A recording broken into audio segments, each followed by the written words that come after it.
It's Saturday evening. மூவிக்கு போயே ரொம்ப நாள் ஆச்சு. லாஸ்ட்டாக வந்து ட்ரிபிள் டி மூவிக்கு வந்து போனது. அதுவும் இல்லாமல் திருப்பூரில் வந்து ப்ராட்வே ஓப்பன் பண்ணி ஒரு 10 டேஸ்க்கு மேலே ஆயிடுச்சு.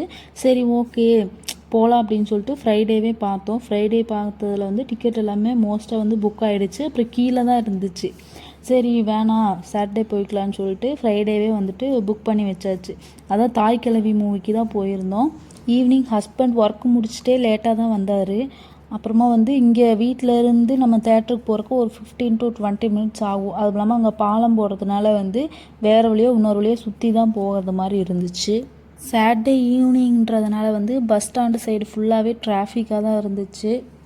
எப்படியோ ஒரு வழியாக அங்கங்கேன்னு சுற்றி பைக்கு பார்க் பண்ணிவிட்டு தேட்டருக்குள்ளே போகிறதுக்குள்ளே ஒரு 15 மினிட்ஸுக்கு வந்து படம் வந்து ஓடிடுச்சு.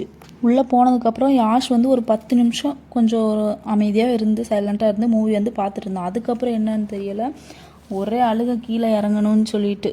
அப்புறம் என் ஹஸ்பண்ட் வந்து நான் வேணால் யாஷை வெளியே கூட்டிகிட்டு போகிறேன், நீ வேணால் மூவி பாருன்னு சொல்லிட்டு அவர் வந்து மூவி ஸ்டார்ட் பண்ணி ஒரு 15 மினிட்ஸில் அவனை வெளியே கூட்டிகிட்டு போனது. மூவி வந்து ஃபுல்லாக முடிகிறது வரைக்கும் அவன் வெளியே தான் இருந்தாங்க. 2 பேரும் உள்ளேயே வரல. உள்ளே வந்தார் ஒரு டைமு, ஆனால் அப்போயும் அவன் உட்காரவே இல்லை. நான் இறங்கி அங்கே எங்கேன்னு ஓடிட்டு இருந்தா. சரி கீழே விழுந்துருவான்னு சொல்லிட்டு நானே வெளியே கூட்டிகிட்டு போகிறேன் அப்படின்னு சொல்லிட்டு அவர் வெளியே கூட்டிகிட்டு போய் அவர் தான் பார்த்துக்கிட்டாரு. யார் யாரெல்லாம் மூவிக்கு போயிட்டு இந்த மாதிரி உங்கள் ஹஸ்பண்டை வந்து வெளியே நிற்க வச்சுருக்கீங்க உங்கள் பேபியை பார்க்குறதுக்குன்னு கமெண்ட் பண்ணுங்கள். இன்டர்வெல்ல வெளியே போய் பார்த்தேன். அப்பையும் நான் தூக்குனதுக்கு வரவே இல்லை. அங்கே எங்கேன்னு ஓடிக்கிட்டே தான் இருந்தான். சரி ஓகே சாப்பிடலாம், ஏதாவது ஸ்நாக்ஸ் சாப்பிட்லான்னு சொல்லிட்டு ஒரு பாப்கார்னும் காஃபியும் வாங்கி சாப்பிட்டேன். ஒரு சிக்கன் பப்ஸ் வாங்கி அதை என் ஹஸ்பண்டுக்கு கொடுத்து. மூவி நல்லா என்டர்டெய்னிங்காக இருந்துச்சு. லாஸ்ட்டில் ஒரு மெசேஜ் சொல்லியிருக்காங்க, அது வந்து எல்லா உமன்ஸ்க்கும் வந்து பொருந்தும். நீங்கள் இந்த மூவி பார்த்துட்டிங்களா, எப்படி இருந்துச்சுன்னு கமெண்ட் பண்ணுங்கள். ஓகே.